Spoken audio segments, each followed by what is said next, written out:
virality fueled organic distribution to millions around the world. Backed by flourishing viewership, BuzzFeed and Vice fundraised their way to multi-billion-dollar valuations, using the investment to elevate production value, expand genres, and build newsrooms of their own. As these startups expanded into journalism, the line that once divided legacy media and digital media vanished. BuzzFeed and Vice soon started collecting Emmys and Pulitzers for their work. The viewership, quality, and virality was visible, and it wasn't hard for the public and venture capitalists to imagine that BuzzFeed and Vice had become for millennials what the New York Times and CNN were for boomers. Brand and advertisers who were eager to sell Boomers. to this new generation began diverting spend away from these legacy publications and towards these red-hot digital media startups. Vice and BuzzFeed led the way, but there were also smaller startups like Vox, Thrillist, and Business Insider who surged off these same tailwinds. Everyone assumed that the business would take care of itself. No one had ever had this many eyeballs before, and with so many impressions to sell to advertisers, profit would simply be a matter of when and not if. Their founders proclaimed that they were trailblazers with no comparables. They had none of the overhead of legacy media. There were no printing presses, and they didn't have to physically throw their content in front of people's doorsteps every day just to get readers. And best of all, they didn't have any aging, unionized workforces. They asserted that digital media was a new type of business with its own fundamentals where all the consumption, distribution, and creation would be entirely online.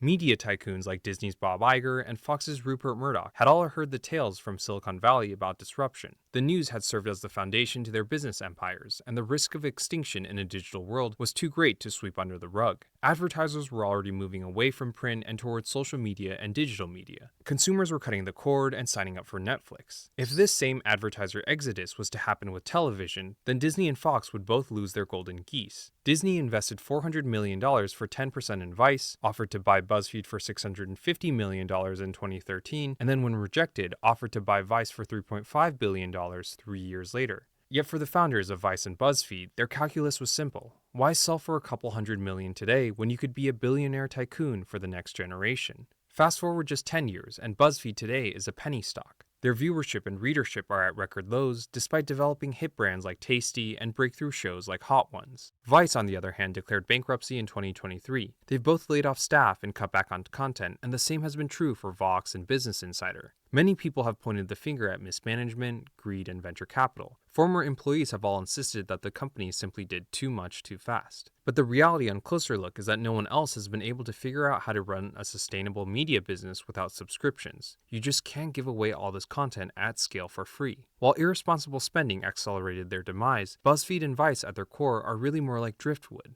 They were trapped in this volatile landscape of online advertising and social media, where they were initially beneficiaries, but then soon had the rug pulled out under them in many different ways. At the end of the day, BuzzFeed, Vice, Vox, and Business Insider are not platforms. They're publications, no different from the Time magazines, Reader's Digest, Men's Journal, or People magazines that you saw as a kid at grocery stores or at doctor's offices. Publishing has been a tough business even before the invention of the smartphone. While moving everything online has eliminated certain costs and made access significantly easier, it still doesn't solve the costs of distribution I and content think creation. It's not just the digital media startups that are hurting. When we look at the rest of the landscape, the legacy publishers are not faring any better. They're not losing as much money as BuzzFeed, but they're also not doing any good business as their earnings and profits are all trending down year after year. Every leader is being forced to find answers in an endless storm, but there are only so many options available. They repeat the same tactics at different times and I still think the end up with the business same model results. When no one should else be has really different. figured The best thing, how they could do it? It's hiring individual YouTubers. Finding those YouTubers who make content and then hiring them, and that's the only way you can sustain this business. Individual contractors, like no, you don't hire anybody. I mean, you don't technically hire anybody in your company, but you just outsource them. You know what I mean? Like temporary contracts, nothing permanent. Because in this line of business, when you just as soon as you say YouTube content can't be permanent, like it'll be permanent online, but you know what I'm saying? It's not sustainable as a big magazine or a newspaper. Yeah. it out, Or any other journalism, like TV channel or anything. Because those are like big corporations and shit. They have their own buildings. This is not that shit.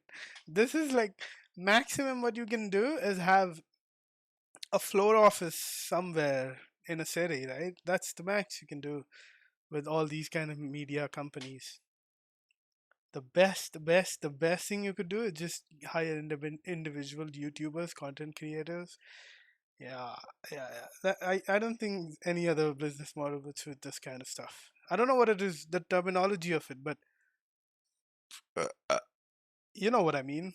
There's not a single decision where you can sit back and critique and say BuzzFeed and Vice could have done this to save their business. The real question is, how could so Nah, many they hit could not shows do and millions anything of that views could, be worth so because little? they are made by viral content. So you just have to get what's the next viral content. You just have to keep uh what do you call it, refilling it. It's not like daily soap or traditional media, like traditional news, where every day the same guy will come and speak shit until 2 3 hours, then people will watch that and then they will repeat the whole thing the whole day. That's what happens in traditional media, right? Or something sensational is going on somewhere. Little. In this episode, we're diving into BuzzFeed and analyzing the other players in the publishing landscape, like People, Business Insider, IGN, PC Mag, and Yep. Time Magazine, to The understand where it best all thing went you can do wrong. is What does just the future hold in keep business? Ask finding 9 experts and you'll YouTubers. get 10 answers. Tune into any news program and you'll see talking heads every day proclaiming that a recession is just months Because away, that in this kind of business, you have to do just like how the other social media platforms do. Exactly what they do is they incentivize them by giving them ad revenue and partial revenue, right?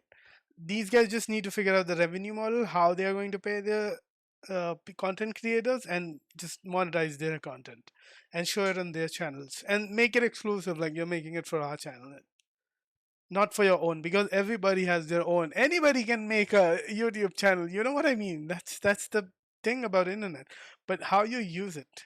tariffs will be eventually repealed and that now is a good time to buy the dip in American stocks. Could someone please invent a crystal ball? Until then, over 41,000 businesses have future-proofed their business with NetSuite by Oracle, the #1 cloud ERP bringing accounting management suite. Today, There's one like source of truth. back in my day, there were only few channels, but today every individual is a channel.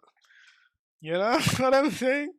Every guy is a YouTube channel or a social media channel With giving you the visibility into the for future with content. and more Like every individual is also a content. If you see what I'm saying right now, holy shit. time on what's next. Modern MBA is small at the moment, but as soon as we scale, we will need and use NetSuite. Today, we're stitching the payroll compliance. We pay tax fees that only being millions or even hundreds of. Speaking of opportunity, MBA, NetSuite.com Business Insider through the 2010s can be attributed to multiple paradigm shifts. As online-only publications, they were in the best position to capitalize on them. The first was the evolution of Facebook as a distributor. In the 2000s, Facebook had positioned itself as a social network where the main use case was for people to stay up to date with the people that they already knew. The value of the platform was dependent on their personal network. As Facebook opened up, the user base grew, but homepages remained filled with low-stakes status updates and photo albums. If Facebook was to grow as a business, it needed to improve its value to advertisers, and the only way to do that was to increase user engagement. There needed to be something more dynamic, reoccurring, and interesting for people to do beyond waiting around for birthday reminders and life events. By the late 2000s, the goalposts at Facebook had swung from account creation to session duration. People now needed to be spending as much time on Facebook.com as possible. In terms of online recreation, their biggest rivals at the time were the browser flash games, the cat videos of YouTube, and the web discovery websites like StumbleUpon. Zuckerberg was eager for engagement, but also shrewd enough to let others do the work for him by following what Apple had done just a few years prior with the App Store on the iPhone. He generously opened up Facebook to developers in the late 2000s. The most successful was Zynga, who combined their exclusive Oh yeah, access, yeah, Facebook's yeah. user Zynga data, and poker. proven game mechanics to Yeah, create I played a lot Farmville. of this. Engagement Oh exploded my as god, I users were remember playing incentivized all and this. prodded to visit Farmville. Facebook multiple times a day to water their plants and feed animals. Yeah, Farmville yeah, was so yeah. successful that other Fishville, developers copied Farmville. its I played a formula, lot and the of this. platform was quickly swarmed with copycat games that all Yikes. employed the same mechanics. Even though people were spending more time than ever on the platform, the engagement was happening inside the And games. the Most other of the thing was you could have your friends and random individuals helping you with your farm. Cityville, Farmville. I played a lot of that shit, dude. I used to spend hours on this shit. value was being captured by these outside Lol. developers rather than Facebook. At the same Even time, poker. all these I games even ran on played Adobe poker Flash, online. which was a poorly maintained proprietary technology that had no future on the Oh mobile yeah, web. City The Wolf. second was user experience. It was no secret that these games got their adoption and engagement by spamming posts and This is like notifications, so while the games thrived, the platform early suffered as feeds 2010s. became congested with Yep, automated this is like spam. early Without tools for 2010. good user generated content, the only things left in people's Facebook feeds to look at were either copy paste memes or external links. But Facebook had got to where it was on the premise of quality. There was a reputation they had to uphold in the ever present race against MySpace and Twitter. Turning the website into a social game portal and allowing user feeds to languish would only push away the quality users that they had so carefully cultivated. By the early 2010s, Facebook had moved away from social Timeline. games. They promised higher quality, useful, informative feeds for all, and would directly push relevant external articles and Yeah, videos into I every remember user's this when they feeds. The transitioned evolution from from social network to social media was now to underway. Like they had done with timelines. Yep. developers just a few years before, Facebook rolled out the red carpet to publishers, new and old, from BuzzFeed to the New York Times. Facebook would now gladly push their content, even as external links, for This free to happened their while I global user was base, and these teenager, while publications I could now was even publish their articles directly on Facebook.com. I By meeting remember all this consumers shit. where they already were, publishers in theory would save on the costs of SEO, customer acquisition, and page optimization.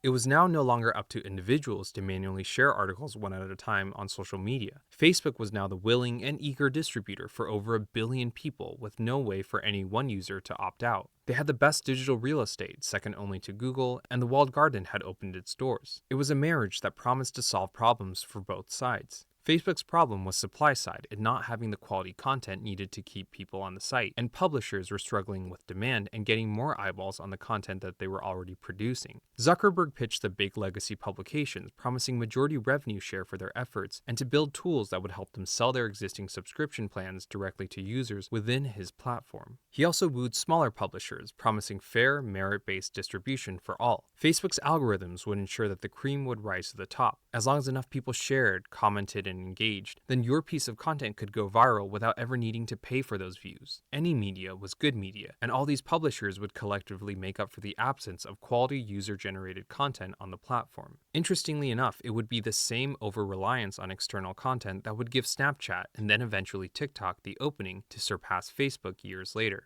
BuzzFeed was the greatest beneficiary of this change. They deviated from the norm by writing entertaining, casual content made exclusively for this new social media world in quizzes, numbered lists, and articles that had more pictures than text. All the content was by design easy to digest and even easier to share. Thanks to the millions of free eyeballs that Facebook was throwing their way, BuzzFeed quickly established itself by the mid-2010s as the publication for young adults, college students, and teenagers looking to kill time online.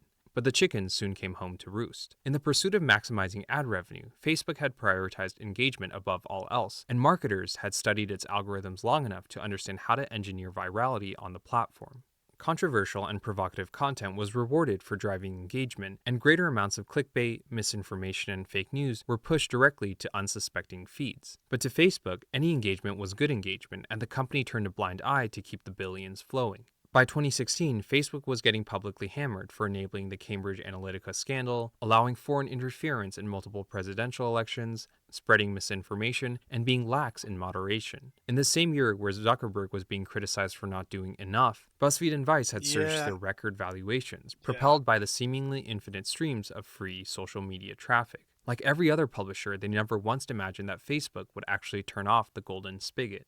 The scrutiny on Zuckerberg got so intense that the juice was no longer worth the squeeze. For the amount of reach and influence that Facebook now had, they could no longer claim ignorance or shift responsibility back onto publishers. Suddenly, Facebook was publicly tasked with the added responsibility of moderating, not just for safety, but for truth, which was a line that tasked with the added responsibility back onto publishers. Suddenly, Facebook was publicly tasked with the added responsibility of moderating, not just for safety, but for truth, which was a line that got blurred when juggled with demands from advertisers, brands, and various world governments. The cost of distributing media now clearly outweighed the benefits of user engagement. With the strength of its subsidiaries in Instagram and WhatsApp, Facebook was also no longer as desperate for engagement. The platform itself was fully mature. The younger generations had shifted over to Instagram, Snapchat, and TikTok, and publications had no place in these short form video and photo platforms. The publishers were all now expendable, and Zuckerberg was free to pursue bigger dreams like the metaverse. And in 2018, Facebook suddenly turned off the spigot. They announced that all user feeds would now prioritize updates from friends rather than professional content from brands and publishers. This rug pull resulted in a direct drop in traffic for every publication, as their biggest source of referral behind Google seemingly evaporated overnight. Consumers now had to leave the platform and seek out the content rather than wait to be served it like before, and this drop in traffic led to a decline in ad revenue across the board for all publishers. The online-only digital media startups were ultimately hit the hardest. The other paradigm shift that gave digital media startups their rapid growth in the 2010s was the inability of legacy publishers to evolve from print to digital. There was never that much money in publishing, even before the smartphone and in the era of print. We can see that in the fundamentals of the prestigious name brand publications like Time Magazine, Entertainment, Fortune, Sports Illustrated, and People Magazine. All of these publications had been consolidated under one corporation under the goal of driving better margins and greater deal sizes. With such diverse readership, they would now be a one-stop shop for brands looking to hit a variety of demographics. But Time Warner's publishing division, even in its heyday before social media and smartphones, had middling operating margins that were forever stuck in the teens. Yet in the same time frame, the cable division enjoyed record profits year after year. Even though all of these magazines charged readers upfront for access, the reality is that they still made most of their money through advertising rather than subscriptions. But when the iPhone was introduced in 2007, Time Warner's publishing business began to falter and has since never recovered. Their leaders believed that all they had to do in this new age was to simply offer the same subscriptions online. Their assumption was that readers, brands, and advertisers would repeat the same patterns online as they had done offline for so many decades. They expected competition, but never imagined that their challengers would be giving away so much content for free, especially at the quality and volume of BuzzFeed and Vice. All of these digital media startups had placed their chips on a fundamentally different business model. Their collective belief was that they could be profitable off advertising alone. The rationale was that without the costs of physical delivery and printing presses, they would never need to charge for subscriptions. And since ad revenue is a function of eyeballs, if they were to block access based on payment or registration, that would only Yeah, reduce the number of eyeballs and the amount of dollars in the long run. Thus, while that is Time true. Warner continued to More push memberships and eyeballs. print into the 2010s to maintain their older I like how audience, he says these startups eyeballs flourished instead in the of same period, reviews. filling the void that was left behind by the legacy publications with their free content. While subscriptions remained fairly resilient for the legacy publications, their biggest impact was in ad revenue. Running a single page ad in the Time magazine would cost hundreds of thousands of dollars alone in placement, and in comparison, anyone could make a Eyeballs Facebook ad indeed. in minutes for as low as $1 a day. Brands and marketers flocked to social media, which offered radically cheaper ads, self-service options, measurable impact, and precise targeting all out of the box. Without the baggage and bureaucracy of the print publications, BuzzFeed, Vice, and the other startups were able to build the tools and analytics that the brands and agencies were looking for in this new online frontier. Yet television remained impervious to these changes. While the publishing business regressed, Time Warner's cable division continued to grow to record earnings. By the early 2010s, the once reliable publishing division had become such a liability that the company leaders were ready to abandon it. Its profits were lower than even that of the Hollywood motion picture business. To get rid of the deadwood, Time Warner spun out its publishing division as its own independent entity, where in theory it could be more agile and focused on turning things around. But despite their best efforts to match BuzzFeed's throughput and to cut costs down to the bone, the now independent Time magazine still could not stop the drop. Operating margins plummeted year after year to record low single digits and eventually turned negative. Ironically, it was the income from subscriptions that kept the company's lights on for as long as they did. If they were somehow an advertising only business without subscriptions, Time magazine would have only lost greater amounts of money at a much earlier stage. The only independent Hmm. publisher operating at scale in this day and age that's not part of some massive media conglomerate and whose profit margins are actually increasing and not decreasing year over year is the New York Times. They've achieved that by shifting their business from being advertising centric to subscription centric, and that income has enabled them to thrive in periods of downturn. The ad market at its core is seasonal and cyclical, and the deal sizes, flow, and interest will always be out of the hands of the publishers and content So they creators. did Subscriptions serve as an subscriptions. invaluable hedge and provide Hmm. reoccurring, stable, upfront revenue where the company gets compensated to deliver content. In contrast, BuzzFeed, Vice, and digital media startups all thumb their nose at subscriptions as outdated, unnecessary, predatory monetization tactics of the past. They simply created content and assumed that there would be sufficient monetization opportunities after delivery. Ultimately, if you want to survive as an online publisher or a content creator, there are really only two proven options. You either stay small like most influencers, or you charge subscriptions on top of advertisements. Advertising, with or without Facebook's free traffic, will simply never be enough at scale, as we'll soon see later with BuzzFeed's business post IPO. Ironically, the New York Times was criticized through the 2010s for clinging onto subscriptions and paywalling their content, but as it stands today, 10 years later, they had been right the entire time. The third and final paradigm shift through the 2010s that allowed Because BuzzFeed and other subscription, digital media startups to flourish was you the get shift to hooked on video. The subscription, cable right? networks historically had been the gatekeepers for video, for consumers and publishers alike. Consumers It's a needed to buy reoccurring, cable and DVDs to access video, and perpetual publishers thing were there. dependent on the cable networks to distribute their content. As Yep. smartphone adoption and cellular technology matured, it now became possible to watch high resolution videos on the go through the internet, and for the publishers to bypass the cable companies and to stream their content directly to users. Video as a format was more engaging than text, but more importantly, it was a much better form of mobile advertising. While the shift from print to digital meant brands could now measure exactly how many people were seeing or clicking into their ads, the mobile internet brought new challenges. Since the dawn of the World Wide Web, online ads had been squeezed around or often in front of content in the form of banners and pop ups. But the average smartphone screen was 75% smaller, or a quarter of the size of the average desktop monitor. With only a quarter of the screen real estate for mobile users, there was very little, if any, white space left to squeeze in banner ads and pop ups like before.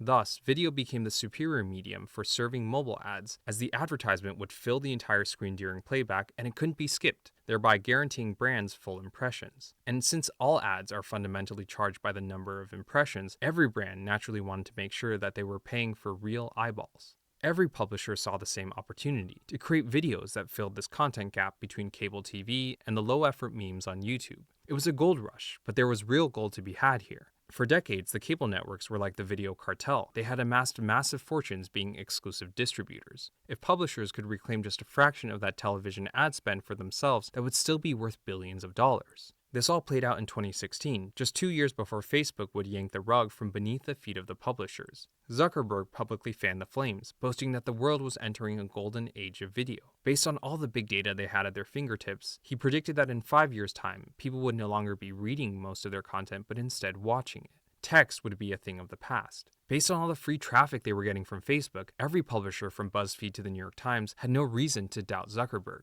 With his confirmation, they aggressively chased video, invested in production teams, laid off writers, and built in-house studios, but their misstep was more technical than creative.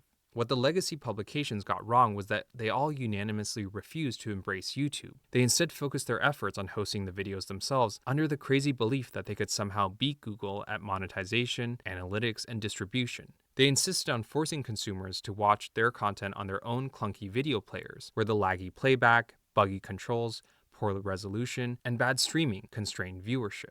It was this collective misstep in which BuzzFeed, Vice, and Vox thrived, as they all published directly to YouTube. Google, like Facebook, Yeah. was eager in the 2010s for quality content, but for slightly different reasons. It wanted YouTube to shed its juvenile reputation of being a place for cat videos, video game montages, illegal Family Guy clips, and amateur home videos. The only way to do that was to have more professional content on the platform. There were a few individuals who were bringing that high quality production onto the platform, like Casey Neistat, but that kind of talent was few and far between. Google was more than happy to distribute the content produced by these digital media startups, which had dramatically less risk of copyright infringement and significantly greater production value than an amateur skit. Every startup found its own niche. Vox focused on the intellectually curious, explorative, knowledge-seeking segment, Vice oriented itself on the edgy, adult, mature, hard-hitting journalism, and BuzzFeed targeted the casual mainstream masses. In terms of viewership, volume, and reach, BuzzFeed was arguably the most successful of the three.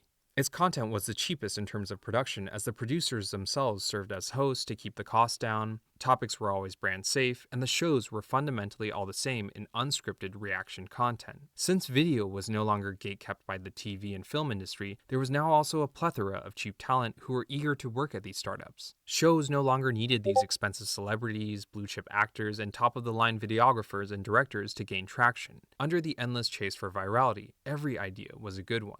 But by the late Yeah, every 2010s, the idea was a landscape good shifted one. once more. Because The legacy everything is publishers realized content, just you how know? much they had lost by forcing consumers to use their You own gotta video players and understand. compelling advertisers to go through their sales channel. There was no better Everything is distributor, content. host, And and now, monetizer for video outside of it's YouTube. just And Google, relative to Facebook, was far more ever consistent in terms of evolving supporting too. content creation and maintaining fair distribution. Even the professional sports leagues began posting their official game highlights on YouTube under the newfound understanding that some eyeballs were better than none at all. Legacy publishers began shifting their content to YouTube, adapting their shows from the over Wait, what?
produced, highly choreographed, scripted TV format to the unstructured, unscripted, freeform, and conversational style popularized by BuzzFeed. There was now more quality content than ever on YouTube. But while Vice and Vox maintained their edge in video over the years through their access and production quality, BuzzFeed could not do the same. Their styles and formats were easily replicated not just by the legacy publications, but also by independent content creators. What made BuzzFeed Yeah. videos unique were not their value or exclusivity of information, since they offered little of both outside of Tasty's recipes. At their core, their only differentiation was in the on screen personalities. Their best videos thrived on the parasocial relationship between viewers and the BuzzFeed employees who served as reoccurring guests or hosts on shows, and in time, those employees who were just relatable, ordinary people became internet celebrities. BuzzFeed had been a beneficiary in the mid 2010s thanks to a seemingly infinite of supply of these energetic, passionate people who were willing to work long hours and to make videos for cheap, especially when going viral came with the promise of personal fame.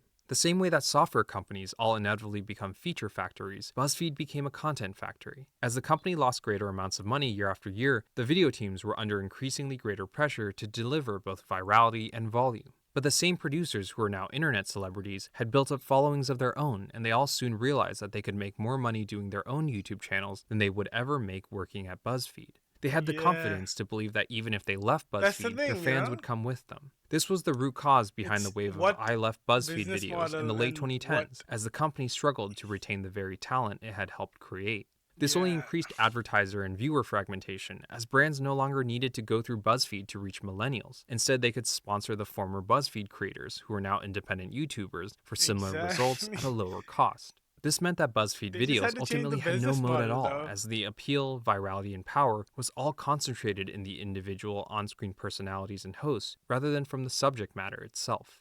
The It's paradigm like shifts that had instead propelled of BuzzFeed to working for unicorn someone, status you had become the very independently do your forces that thing ultimately and weakened it. With a monetize drop in that. referral traffic, increased competition, and steadily Yeah. commoditized video content, the company moved to acquire Huffington Post and Complex with its remaining cash Individuality. in an attempt to stabilize the business. It was similar to what Time Warner had done 20 years ago. By combining multiple publications and brands under one roof, the idea was that they could strike a better deal with advertisers. It would no longer be up to BuzzFeed alone to carry eyeballs and to deliver traffic. The acquisitions also helped the company boost earnings, so the top line would look more impressive to investors. But the business was in such a poor state that they opted to IPO via SPAC to get to the market as quickly as possible, and the public got to see for the first time ever the fundamentals of the world's biggest digital media startup.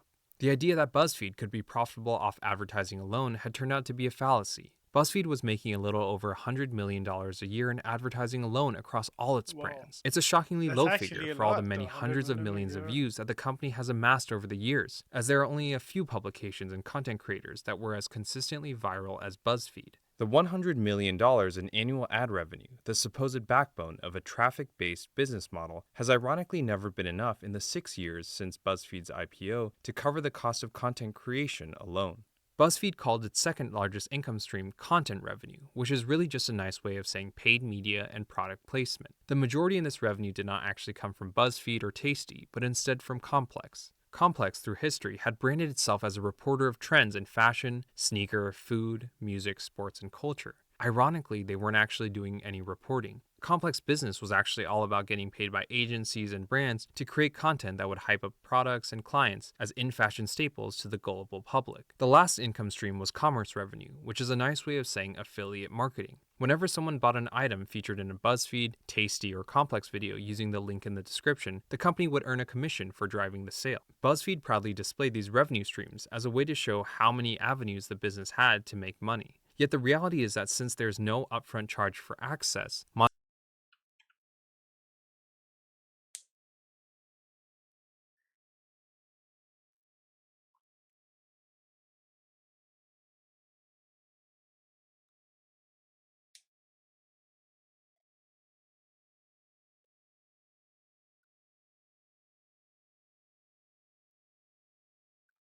monetization is still fundamentally limited to post delivery. That means if content delivery is to deaccelerate in any way, there's no reoccurring revenue or upfront monetization to keep the lights on.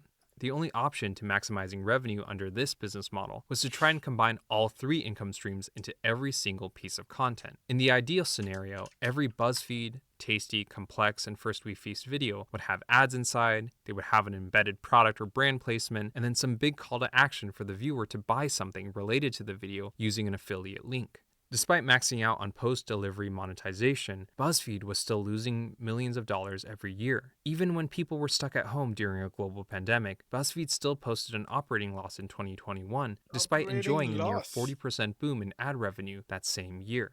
Just 2 years after buying Complex for $300 million, the company They pawned it off in a bought fire sale in Complex. 2023 for a third of what it had paid, admitting that paid media and product placement was a bad business. Making custom branded content and then finding ways to insert product placement in a creative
way that would satisfy every single individual client and agency was time consuming, troublesome, and inefficient. By dropping Complex, BuzzFeed waved goodbye to $100 million in annual revenue. The new goal was to refocus on only the strongest brands in BuzzFeed, Huffington Post, Tasty, and Hot Ones to make the most in a weak ad market. Yet the surge of TikTok meant that advertisers were now taking more of their budget Food to yet another sells. walled garden that publishers could not survive in. While BuzzFeed was able to slash sales, marketing, HR, and administration down to the bone, it was Uh, not able to do the same with its editorial and creative teams. With the best talent constantly walking out the door and greater competition for eyeballs across platforms, the costs of content creation have only increased in subsequent years. People at these digital media startups, whether they were creative or technical talent, had all been willing to work long hours for below average wages for the chance to create content and to grow. The same was true at Vice, where accomplished videographers were paid just $300 for a full day of work. Both startups had benefited from underpaying their workers. Their leaders never imagined that the creator economy would grow to a point where individuals could earn more doing the same work by themselves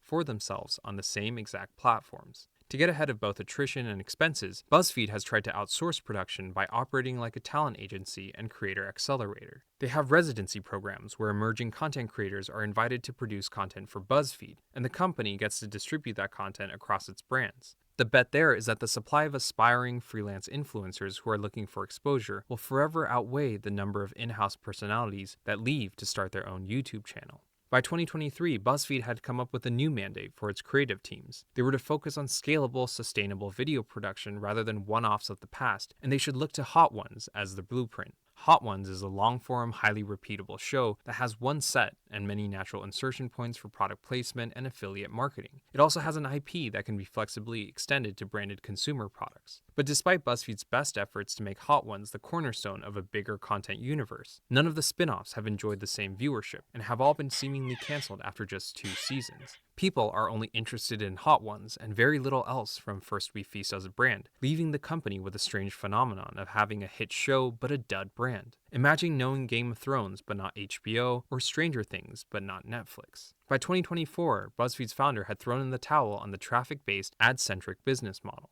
Despite selling off Hot Ones for $80 million, the company was still losing more money than ever, and the margins were just as bad as they were 5 years ago. With the stock now worth less than a McDonald's apple pie, the founder is now swinging for the fences. His latest strategy is to get BuzzFeed out of publishing entirely, and he plans to do that by launching a new experimental social media platform by the name of BuzzFeed Island. And while nothing has been revealed, this time, he's making sure to charge a subscription. When we look at the rest of the digital media landscape, the best is really Business Insider. Business Insider is owned by the German media conglomerate Axel Springer.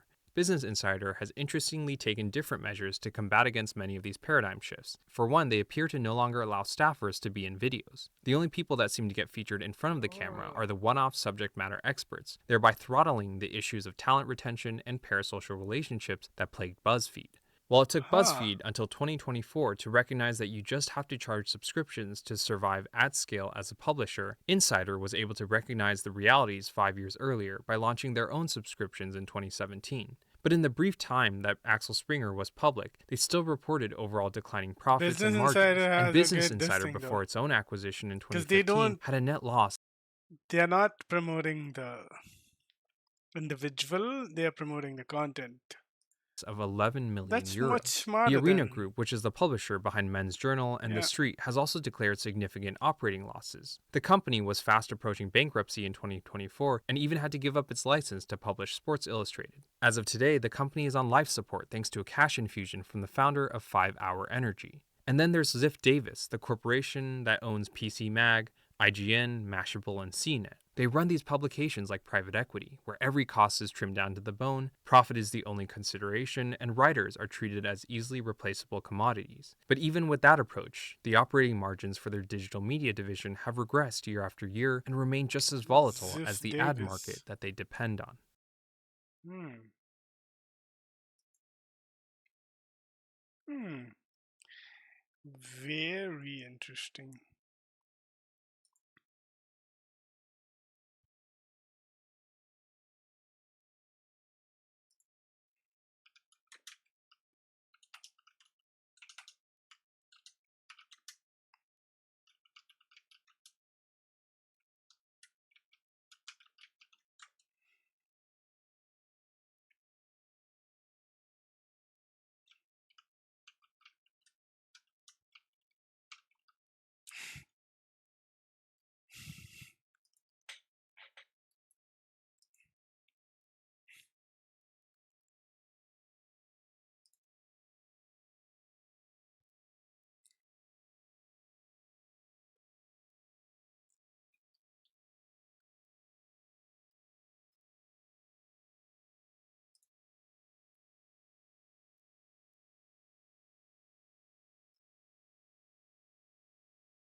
The dating apps.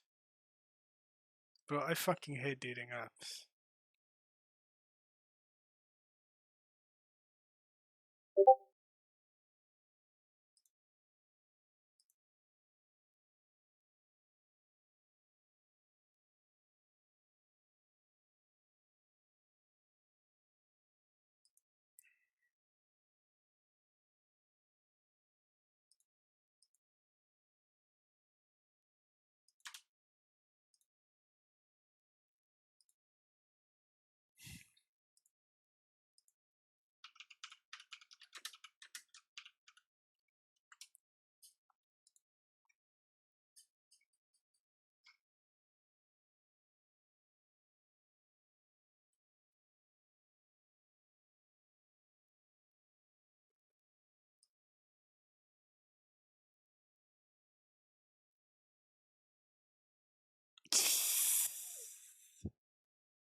When my skin feels good, I feel good. It deserves to be pampered, like me. But when I walk down the skincare aisle, I don't.